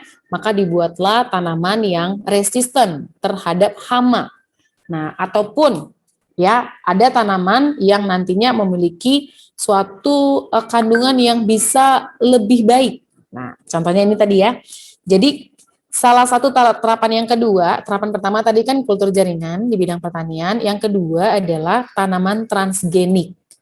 Kakak rasa semuanya udah pada dengar juga istilahnya tanaman transgenik. Jadi trans itu dipindahkan gen. Berarti di sini ada penyisipan. Kalau dibilang ini penyisipan gen. Kenapa harus ada penyisipan? Berarti sesuai yang diinginkan. Nah, contohnya pada tanaman yang, jadi hasil tanaman transgenik itu disebut dengan istilah genetically modified organism atau yang disingkat dengan GMO. Nah, artinya gennya udah dimodifikasi. Udah modifikasi karena apa? Hal tertentu untuk tujuan tertentu. Nah, contohnya kayak biasanya di produk buah ataupun sayuran itu sengaja diberi label GMO. Biar nanti manusia yang hendak mengkonsumsi itu dia bisa milih. Ya, kenapa? Karena nanti kan ada efeknya. Ada beberapa pada manusia yang tanaman yang mengalami GMO ini, yang sudah di transgenik ini berdampak alergi. Nah, berarti ada yang nggak cocok. Nah, maka jadi ada dua pilihan nih. Kenapa diberi label GMO ya? Ada yang nggak alergi juga. Nah, jadi misalkan dia memilih ada tanaman kayak tomat ya, tomat itu di label GMO. Ada yang enggak. Nah, berarti dia tergantung nih mau milih yang GMO atau enggak gitu ya. Nah, jadi intinya tanaman yang sudah mengalami transgenik akan dikasih istilah label dan disebut dengan GMO. Contohnya yang ini, golden rice. Nah, wah kenapa jadi kuning begini ya? Yang setahunya kan putih. Nah, ternyata ini sengaja ataupun memang disisipkan ya, ada yang namanya gen, penyisipan gen di sini berarti. Berarti adanya penyisipan gen yang mana gen ini adalah yang kaya akan provitamin A atau yang disebut dengan beta karoten. Nah, jadi gen itu, jadi ini yang kaya akan provitamin A. Jadi nasi, kalau kita makan nasi ini, nasi ini akan kandungan vitamin A-nya lebih tinggi. Nah, biasanya ini digunakan untuk anak-anak ataupun penderita yang mengalami defisiensi vitamin A. Nah, sehingga golden rice ini punya kandungan atau kaya akan protein, kaya akan vitamin A ya. Kaya akan vitamin A. Nah, balik lagi nih, berarti sesuai dengan yang diinginkan ya. Nah, diubah lagi tuh, yang tadinya putih jadi merah nih. Kok jadi merah? Beras kuning atau golden rice. Terus contoh yang lain. Nah, ada beberapa bidang pertanian juga memerlukan penyisipan gen di mana ini ada produk-produk kayak tanaman yang memiliki nilai jual, misalkan jagung, kapas, kentang, ini kan sengaja diberi gen. Nah, ini juga sama, dilakukan penyisipan. Penyisipan apa? Penyisipan gen yang nantinya tumbuhan ini bisa resisten atau kebal terhadap hama. Nah, gen apa yang disisip? Gen bakteri yang bisa ya membasmi hama secara alami. Nah, yaitu bakteri apa? Bakteri Bacillus thuringiensis. Nah, sehingga muncullah produk dari tanaman transgenik ini, sehingga nanti ada tanaman buatnya gini, kapas BT. Nah, maksudnya apa nih? Nah, berarti tanaman kapas ini sudah disisipkan gen bakteri ini. Nah, tujuannya apa? Nah, jadi ketika tanaman kapas ini diganggu sama hama, hama itu, jadi yang mengganggu itu bukan bakterinya ya. Bakterinya ini justru yang membantu si tanaman ini supaya bisa resisten atau kebal terhadap hama. Contoh yang menjadi hama itu adalah kayak wereng, serangga gitu kan, biasanya itu pengganggu tanaman. Nah, ketika si wereng ini ataupun serangga ini memakan bagian daunnya atau batang pada kapas, itu nanti berarti gennya kapas ini kan ada gennya Bacillus nih. Karena Bacillus ini kan peranannya sebagai pembasmi hama. Nah, ketika serangga ini tadi memakan bagian daun si tanaman kapas, nah ini nanti akan mengganggu pencernaan dari si serangga ini. Nah, otomatis serangganya mati. Nah, itu adalah solusi pembasmi hama secara alami. Nah, soalnya kalau pembasmi hama secara sintetis ya, kayak insektisida, nah, ada kan dampaknya terhadap lingkungan. Otomatis mungkin yang lainnya bisa rusak atau mengganggu pH atau kualitas tanah. Nah, gimana kalau pemberian ini saja? Jadi si bakteri ini, karena bakteri ini adalah bakteri yang berperan sebagai, kakak buat di sini, pembasmi hama secara alami. Gitu. Begitu juga dengan kentang. Kentang ini nanti jadi akan dikasih label kentang BT. Artinya kentang yang sudah disisipkan gen bakteri Bacillus. Berarti kentang ini akan lebih rentan atau akan lebih resisten atau lebih kebal dari hama. Gitu ya. Sehingga nggak bakalan bisa panen ini. Nah, gitu dia. Itu tujuannya. Terus lagi tembakau sama. Tembakau ini juga harus benar-benar dijaga pertumbuhannya. Kenapa? Karena ini nilainya sangat tinggi. Kan dia sebagai bahan pembuatan rokok ya. Nah, kalau misalkan tanamannya gagal panen, wah, pasti rugi dong di bidang pertanian. Oke, sama. Ini juga tembakau menjadi yang sifatnya tahan hama. Nah, atau resisten terhadap hama. Terus ada lagi produk tomat. Oh, ini nabrak tulisannya ya. Nah, ada tomat, di mana tomat ini kan dia sifatnya gampang busuk ya. Nah, maka solusinya adalah pemberian. Nah, ada lagi nih tomat ini. Jadi disisipkan atau penyisipan. Penyisipan berupa gen. Nah, gennya ini berupa namanya antisense scans. Nah, apa ini? Gen antisense scans ini dia adalah gen yang nanti dapat menghambat.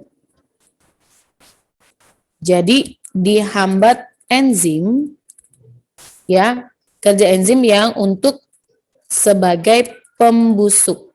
Nah, berarti kalau enzim ini dihambat, enzim pembusuknya, otomatis tomatnya juga akan lebih awet, nggak gampang busuk. Nah, inilah tadi ketika ada enzim ini, gimana Kak pengaruhnya terhadap manusia? Nah, berarti tadi tuh mungkin ada respon alergi pada suatu atau pada respon tubuh pada manusia. Maka tinggal milih nih, mau konsumsi tomat yang jenis GMO atau yang tidak, gitu. Terus ada lagi pepaya. Jadi ada dikenal dengan istilah PRSV. Apa itu maksudnya? Jadi papaya yang kebal terhadap serangan virus. Nah, singkatannya ini adalah papaya ringsfoot virus. Ini kepanjangannya. Jadi tanaman pepaya yang kebal. Ringsfoot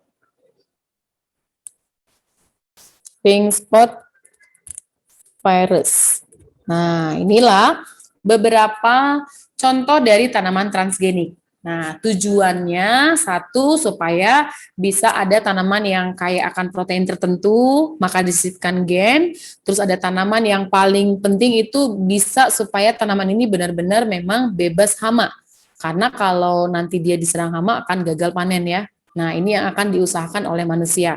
Terus ada lagi, selain hama ternyata juga bisa diganggu oleh virus. Nah, ini dia. Inilah contoh dari beberapa tanaman transgenik. Ada yang mau bertanya?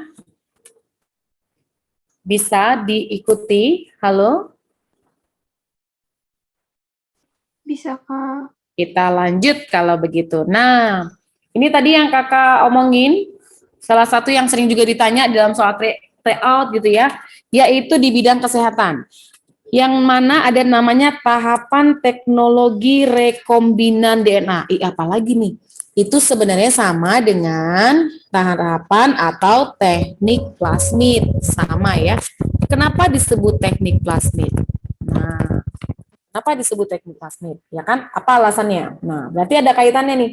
Nah, kalau dibilang teknik plasmid, berarti ini yang digunakan adalah vektornya. Terus, teknik plasmid ini tujuannya buat apa? Itu dulu. Ya, untuk apa? Nah, teknik plasmid atau teknologi rekombinan ini di dalam pembuatan hormon. Nah, hormon insulin. Nah, apa fungsi dari hormon insulin ini? Gitu ya. Nah, kenapa harus ada pembuatan hormon insulin? Nah, berarti di dalam pengobatan.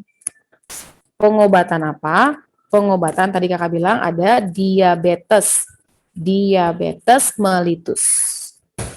Jadi kalau dibilang diabetes mellitus ini bahwa kelenjar yang di dalam tubuhnya tidak mampu lagi memproduksi insulin, sehingga harus didapatkan dari luar tubuhnya. Bagaimana caranya? Diambil dari saudaranya? Nggak bisa ya.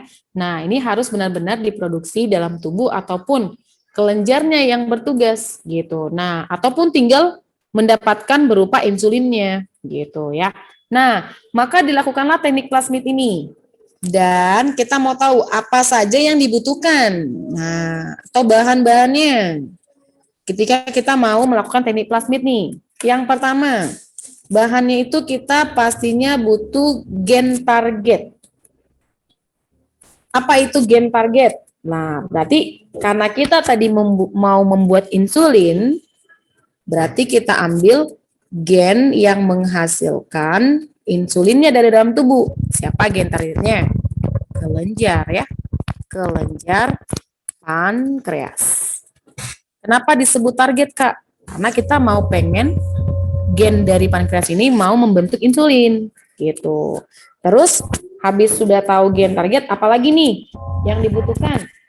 Nah, ini gen vektor. Gen vektornya apa? Maksudnya yang nanti yang bisa membawa gen target ini disisipkan kemana? Gen vektor. Siapa itu? Plasmid. Plasmid ini siapa yang punya? Plasmid ini dimiliki oleh bakteri. Nah, maka nanti di sini ada peranan bakteri dalam si teknik rekombinannya. Nah, Apa itu plasmid? Plasmid ini adalah merupakan DNA yang disebut DNA ekstra kromosomal. Maksudnya apa ya DNA kromosomal?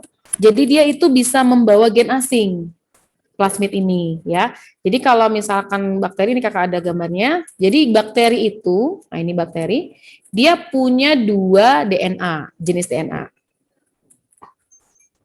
Jadi ada DNA yang untuk dia bisa gunakan untuk bereproduksi disebutnya DNA genom. Apalagi nih Kak DNA genom. DNA genom itu adalah DNA keseluruhan dari sel tubuhnya. Nah, selain itu dia juga punya ini, plasmid.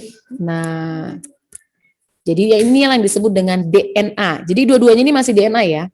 Ini DNA genom. Dan ini adalah DNA plasmid. Nah, ini tadi yang nantinya bisa diambil dari sel bakterinya tanpa mengganggu aktivitas dari sel tubuh daripada si bakteri ini. Tapi kalau DNA genom yang diambil ya bakterinya mati. Nah, itu maksudnya. Jadi itu aslinya ekstra kromosomal gitu ya. Terus yang ketiga, apa lagi butuhnya? Nah, karena ini ngomongin si DNA, terus tadi ada istilah mau penyisipan, berarti ada istilah gunting tempel atau potong sambung. Nah, maka ada butuh enzim di sini. Enzim yang nanti mau dipakai untuk pemotongan DNA. Soalnya nanti DNA-nya si plasmid bakteri ini mau digabung sama DNA gen target ini. Nah, maka ada pemotongan. Kalau ada pemotongan berarti ada yang buat penyambungan atau yang menyambung. Penyambung dari DNA. Kakak rasa kalau yang enzim penyambung udah pada tahu, yaitu ketika kita bahas yang namanya replikasi DNA. Ya, masih ingat replikasi DNA kan ada fragmen-fragmen pendek ya yang nantinya akan disambung oleh si enzim apa? Ayo. Siapa enzim penyambung DNA? Namanya? Ligase. Iya. Terus ada yang motong. Kalau yang motong itu adalah enzim. Nah, ini restriksi. Restriksi apa? Endonuklease. Nah, berarti ada enzimnya nih yang akan memotong dan juga menyambung DNA. Nah, terus apa lagi yang dibutuhkan lagi? Pastinya media lah, media tumbuh, media kultur daripada si bakteri. Apa nih medianya? Boleh pakai tabung reaksi atau boleh pakai cawan Petri dish, ya kan? Nggak perlu yang gede-gede. Kenapa? Karena bakteri ukurannya seperti ini. Nah, itu media kultur. Media kultur itu untuk media tumbuh daripada koloni. Koloni itu adalah kelompok daripada bakteri. Nah, jadi udah tahu ya apa bahan-bahannya, biar jangan salah. Terus kita mau lihat bagaimana sih prosesnya, gitu ya. Jadi kalau misalkan kakak buat contohnya di sini, muat kayaknya di sini ya. Nah, jadi diambil nih, diambil kelenjar pankreas, bukan kelenjarnya yang diambil, DNA-nya. Jadi misalkan ada DNA pankreas kayak gini nih, DNA-nya. Terus ada pastinya plasmid. Plasmid daripada si bakteri diambil juga. Gitu ya. Di sini nih kakak buatnya bentuk yang melingkar. Nah, ini tadi adalah DNA target, yaitu DNA pankreas. Oke, Kak bisa yang lain nggak? Ya, kalau mau produk yang lain, kita kan tujuannya mau membuat insulin, ya pakainya DNA pankreas. Terus ini adalah DNA plasmid. DNA plasmid. Oke, sekarang sudah ada nih DNA plasmid sama DNA target. Terus kita mau melakukan apa nih sekarang? Kita mau potong dulu dan sambung. Nah, berarti tadi kakak buatkan di sini. DNA plasmid. Nah, terus di sini ada proses pemotongan. pemotongan tadi menggunakan enzim restriksi. Potong sini. Nah, sini juga potong. Nah, terus dalam proses pemotongan ini ada 2 hasil pemotongan. Kira-kira pemotongan dari enzim ini mana yang paling baik? Paling baik maksudnya kayak gimana? Ini ada contohnya. Nah, kalau ada kan tadi ngomongin DNA ya. Ingat DNA itu kan double helix. Nah, makanya seperti ini. Nah, ketika ada proses begini, ini DNA seluler berarti si pankreasnya ya.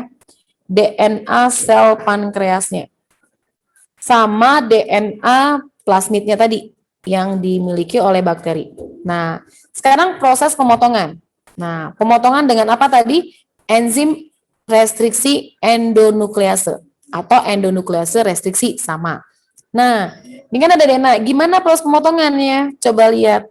Kalau pankreas itu yang dipotong itu adalah bagian sini. Basa nitrogennya tuh diambil. Nah, ini dipotong. Ini dipotong, berarti tinggal ini. Ini hasil pemotongannya. Nah, jadi ada 2 jenis hasil pemotongan. Hasil pemotongan oleh enzim restriksi. Mana yang paling baik? Yang pertama, ada namanya pemotongannya ujung lengket. Ujung lengket ini disebut sticky end. Sticky end. Nah, kalau pernah dengar ya. Terus sama ada ujung tumpul. Ujung tumpul ya. Nah, ujung tumpul itu disebutnya blunt end. Nah, jadi biar bisa bedain kira-kira nanti mana yang bisa lebih nempel dalam proses nanti ketika proses penempelan, gitu ya. Nah, atau tadi misalkan si DNA tadi nih ya. Nah, ini tadi udah dipotong. Ini dibuang berarti. Tinggal yang ini kosong ya. Nah, ini si plasmid juga dipotong. Yang mana? Kalau ini tetap dibiarkan, bagian sini yang dipotongnya. Nah, ini dibuang. Oke, nah sekarang tinggal apa? Inilah yang disebut tadi ujung lengket. Berarti pemotongan atau penempelan yang paling baik hasilnya adalah ujung lengket atau sticky end. Jadi proses melekatnya otomatis apa? Jadi dia ini membuat nanti menempelnya lebih kuat. Gitu ya, sama ya kalau kita misalkan menggabungkan suatu kayak apa namanya itu? Nah, kayak menyatukan gambar. Nah, ini sama ini pasti nyambung. Nih, ini sini cocok ya. Nah, ini kosong berarti dimasuk. Nah, inilah hasil penyambungannya. Nah, jadi kalau ujung lengket itu dia menempelnya lebih kuat ketika ada penggabungan atau penempelan. Nah, di sini proses penempelannya. Penempelannya dengan enzim apa di sini? Ligase. Jadi yang ini didapatkan dari plasmid, yang ini tadi ya. Dan yang ini didapatkannya dari pankreas. Nah, sekarang ada DNA yang sudah mengalami rekombinasi. Jadi sudah ada kombinasi apa pada DNA-nya? Ada kombinasi antara DNA pankreas dan DNA plasmid. Gitu dulu ya. Nah, ini masih proses buat penggabungannya. Paham sampai sini dulu? Halo? Bisa diikuti? Aman, Kak. Halo? Jadi kalau ditanya jenis apakah hasil pemotongan restriksi endonuklease, jawabannya apa? Jenis apa namanya? Ayo, hasil pemotongannya? Blunt end atau sticky end? Tadi kan ada 2. Blunt end atau sticky end, halo. Adalah jenis sticky end ya. Jadi di sini DNA tadi kelihatan udah kepotong misalkan. Nah, baru ada tersambung. Nah, di sini udah ada gabungan. Nah, inilah yang disebut dengan DNA rekombinan. Lalu tahap selanjutnya, kalau DNA-nya sudah direkombinasi, apa tahap selanjutnya nih Kak? Nah, jadi setelah ini kan ini masih bentuk plasmid ya. Ini kan terjadinya dalam satu media. Bukan di sel bakteri ya. Nah, tahapnya ke sini. Lalu DNA ini nanti akan dimasukkan ke dalam media tumbuh bakteri. Nih. Ada media tumbuh bakteri misalkan di sini. Nah, masukkan sini. Lalu di sini banyak ada bakteri di sini. Nah, bakteri-bakteri di sini nanti akan dimasukkan si plasmidnya, dengan sendirinya bakteri ini akan mengambil siapa? Mengambil plasmid yang sudah direkombinasi. Nah, masih ingat ya, cara reproduksi bakteri ada 3 ya, yaitu ada konjugasi, kalau ingat ya, ada konjugasi, ada transformasi, sama transduksi. Nah, dari ketiga ini, ada cara bakteri bisa mengambil dari gen, dari DNA, dari lingkungannya. Nah, jadi dia ngambil dari sini. Ini kan masuk sini, dari lingkungannya. Tanpa, misalkan kalau konjugasi gimana Kak? Kalau konjugasi, ada bakteri, satu bakteri lagi. Nah, terus nanti plasmid mereka akan bergabung melalui fili. Nah, ini konjugasi. Kalau transduksi itu melalui pemindahannya karena ada virus. Nah, ini bisa. Terus satu lagi transformasi. Bakteri ini akan mendapat gen lain atau DNA lain dari luar lingkungannya, dari sini. Nah, itu bisa masuk. Nah, berarti bagaimana cara bakteri ini bisa mendapatkan DNA rekombinan ini? Dia akan mendapatkannya melalui proses transformasi.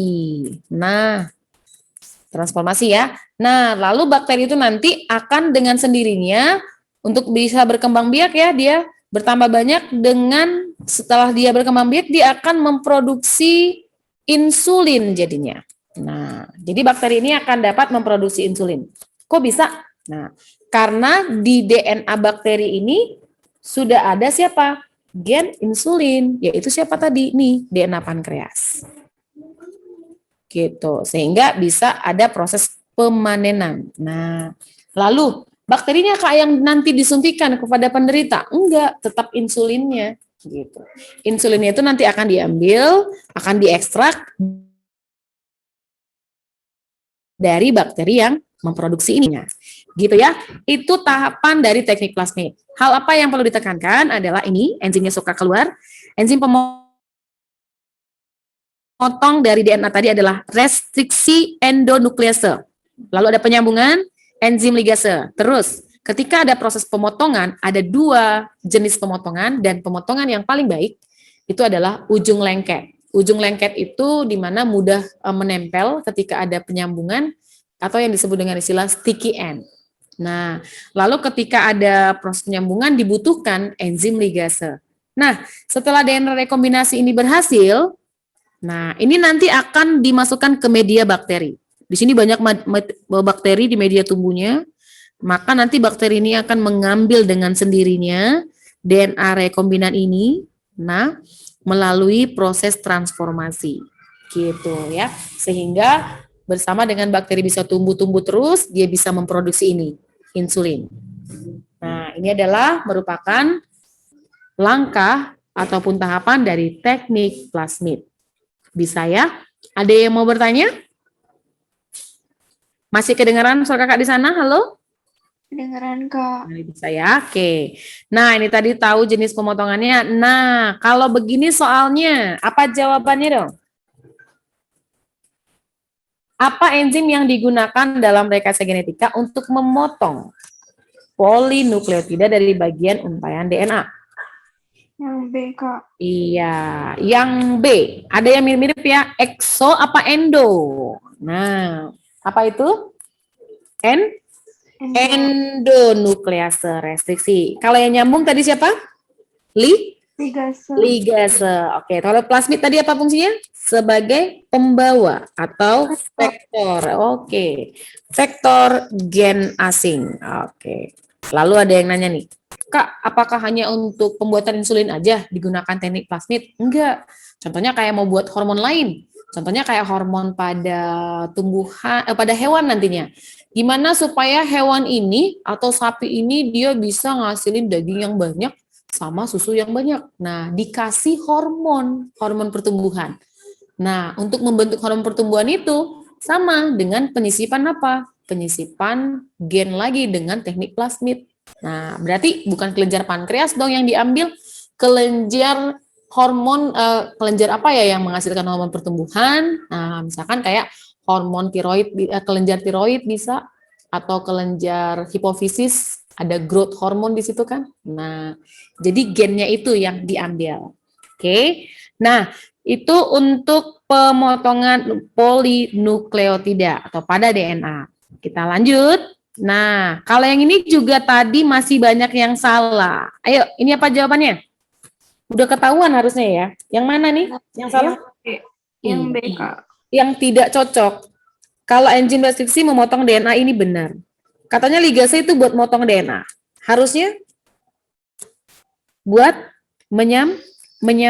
Nyambung. Terus kalau DNA polimerase memperbanyak, iya. Kalau masih ingat bagaimana DNA itu direplikasi, dia pastinya butuh enzim. Ah, ini kan membuka di sini. Nah, lalu ada untaian DNA baru kan? Nah, maka akan ditambahkan dengan adanya enzim DNA polimerase. Gitu. Terus Kak, kalau sintesa protein, nah masih suka kebalik nih. RNA polimerase atau DNA polimerase. Nah, ingat aja, kalau mau membentuk DNA baru, ini kan DNA baru nih, yang biru. Kalau DNA baru yang mau dibentuk, ya pakai enzim DNA.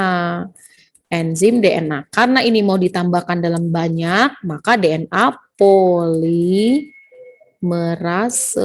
gitu. Kalau RNA di mana? Di sintesis protein. Ingat ya kan ada proses transkripsi, pencetakan mRNA dari DNA. Karena yang dibentuk itu RNA, ya pakai enzim RNA juga. Maka RNA polimerase. Nah, di situ ya, jangan suka ketukar.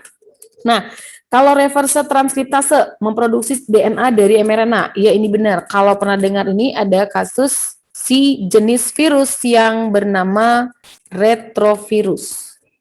Jadi retrovirus ini adalah jenis virus yang berupa virus RNA, di mana dia punya enzim ini. Enzim apa? Reverse transkriptase. Semua virus nggak Kak punya enzim ini? Enggak. Hanya virus retrovirus. Nah, karena dia punya enzim reverse transkriptase, dia bisa mengubah DNA. Nah, membentuk DNA dari RNA. Padahal secara normalnya, kita kalau ingat tadi sintesis protein, bahwa RNA itu kan dibentuk dari DNA. Nah, ini malah si virus mengubah.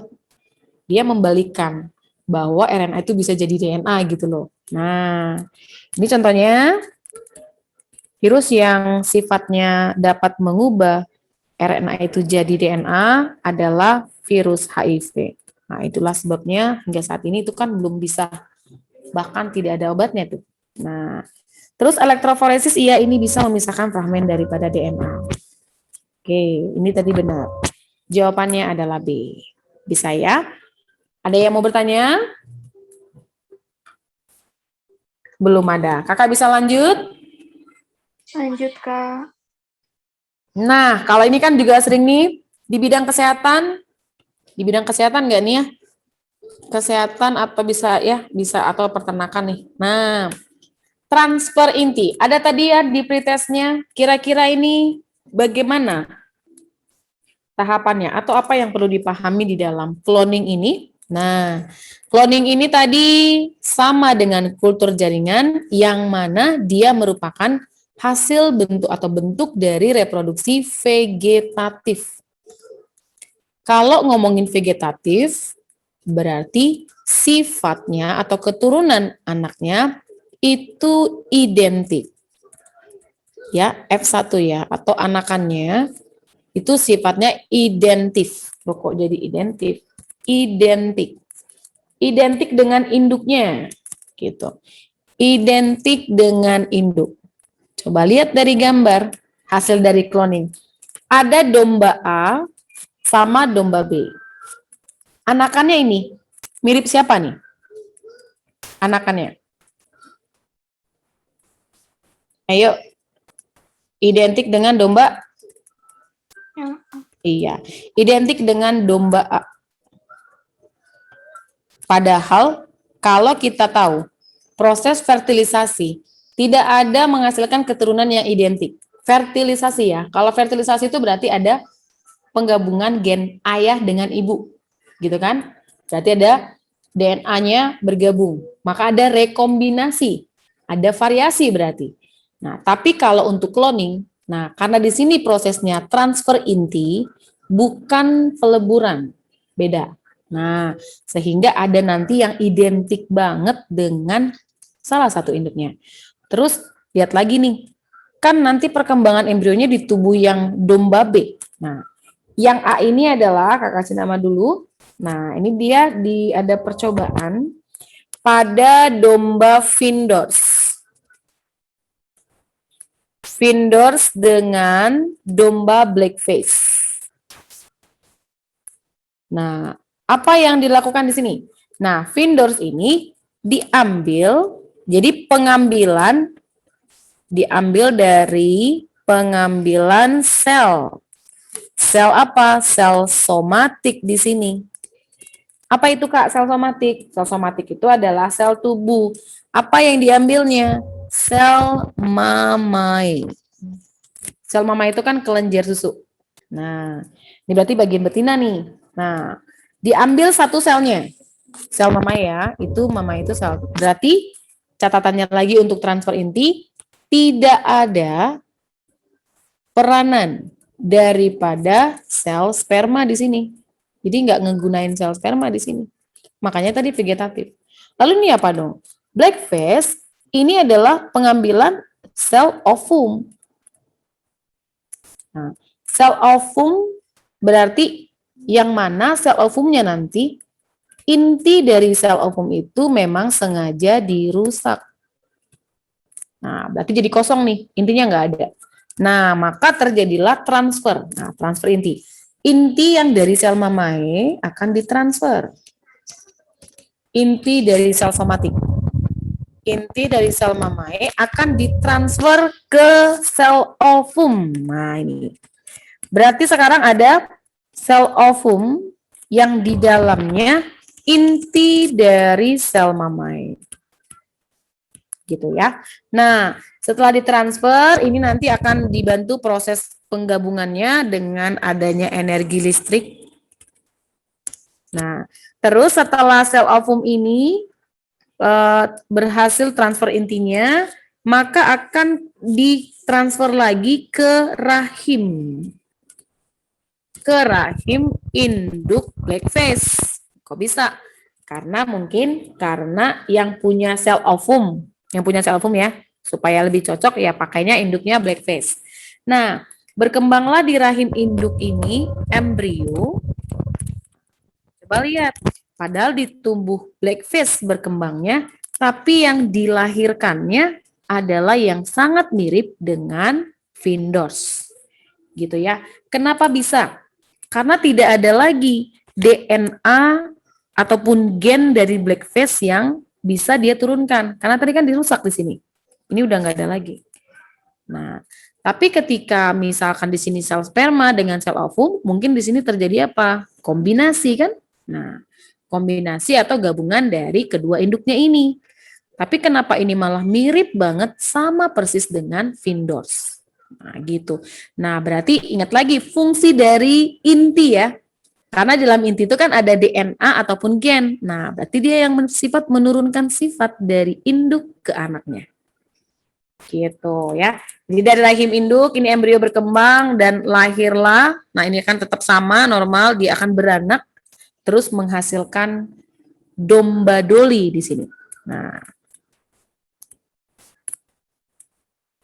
gitu ya. Lalu apakah yang ditekankan di dalam cloning ini? Jadi cloning di situ adalah sifatnya sama, masih bersifat vegetatif, tidak ada variasi gen di sini, mana hasilnya identik dengan induk. Terus di sini ada yang namanya proses, karena tadi prosesnya transfer inti ini disebut dengan teknik fertilisasi.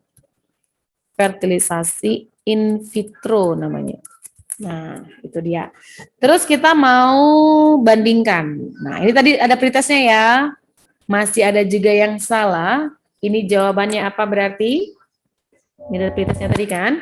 Domba Dolly itu adalah salah satu hasil dari rekayasa genetika pada hewan. Proses pembuatannya dinamakan apa ya? Yaitu apa yang dikloning? Embrionya kah, gennya kah, plasmidnya atau hibridoma?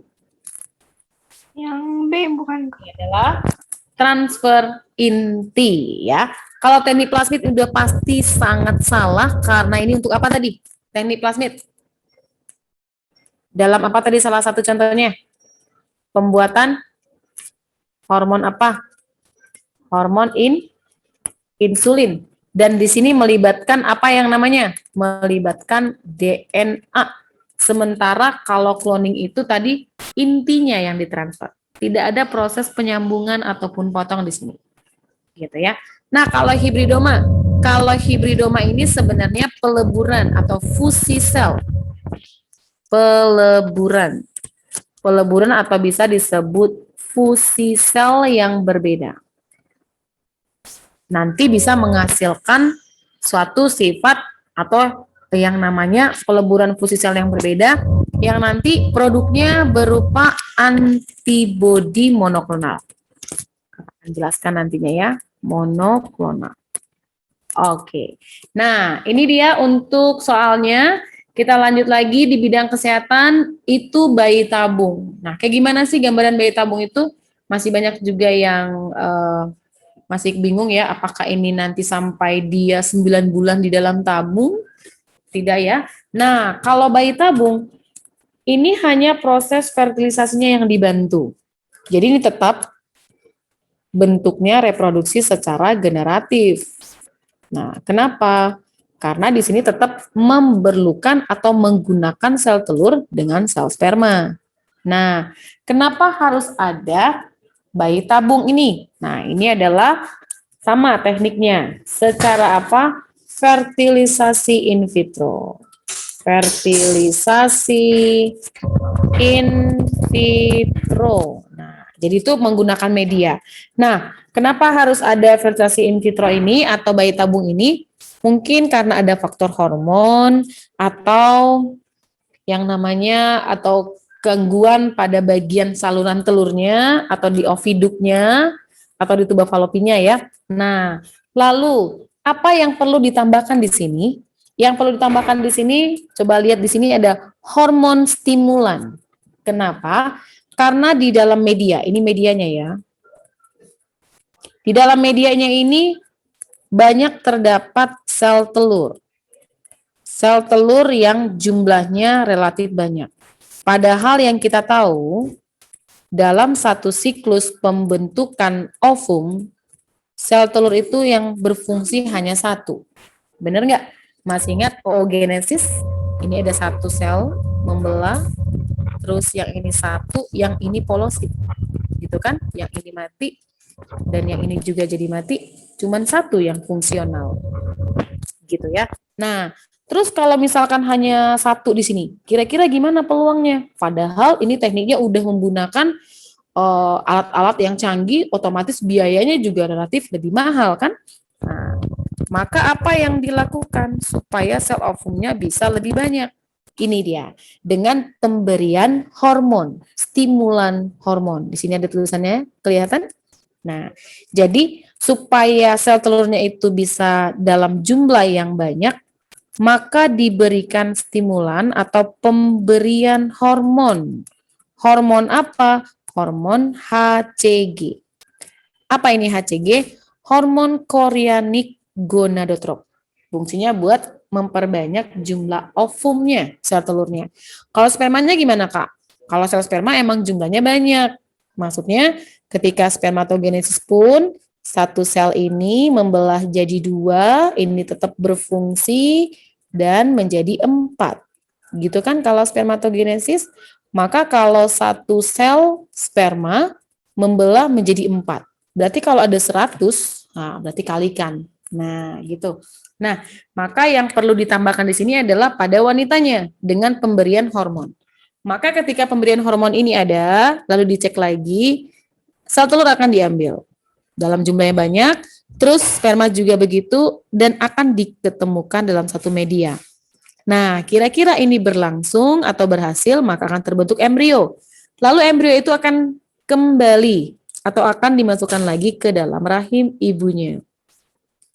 Jadi tetap berlangsung, perkembangan janin tetap 9 bulan di dalam tubuh ibunya ya. Nah, jadi ini hanya proses pertemuan atau membantu fertilisasi yang ada kendala di tuba falopi ataupun di tempat yang tidak mendukung di sistem reproduksi. Itu dia ya. Berarti kalau ditanya, apakah bayi tabung merupakan rekayasa genetika? Adik-adik. Halo? Wah, udah jam berapa ini? Merupakan rekayasa nggak nih? Kalau rekayasa itu kan ada istilah memanipulasi gen, gennya diubah, terus tadi ada pemotongan, ada penyambungan. Nah, kalau bayi tabung, ada rekayasa nggak di sini? Halo? Nggak ada. Tidak ada. Berarti ini hanya proses apa? Jadi hanya proses teknologi yang bisa membantu bagaimana bisa sperma dengan ovum itu bisa mengalami fertil ketika di luar tubuh. Nah, gitu ya. Toh juga kalau embrio sudah terbentuk akan kembali lagi ke rahim ibunya. Bagaimana sifat anaknya, Kak? Apakah ada pengaruh? Nah, sama aja ya, mungkin ya, karena mungkin di sini pada saat fertilisasi, mungkin pada saat media ini ada pemberian hormon yang nanti akan berdampak ke respon tubuh atau imun pada si janinnya. Nah, itu dampaknya. Wah, itu tadi sudah lewat. Oke, adik-adik, ada yang mau ditanya mengenai bioteknologi modern? Halo? Iya, tidak ada. Oke, baiklah. Cukup untuk pertemuan hari ini. Mudah-mudahan materi bioteknologi adik-adik bisa pahami. Nanti kalau misalkan ada yang tidak paham, boleh ditanyakan langsung dengan kakak ya. Oke, kakak tutup pertemuan hari ini. Selamat sore semuanya. Wassalamualaikum warahmatullahi wabarakatuh. Dan salam sejahtera buat kita semua. Makasih, Kak. Makasih, Kak. Sama-sama.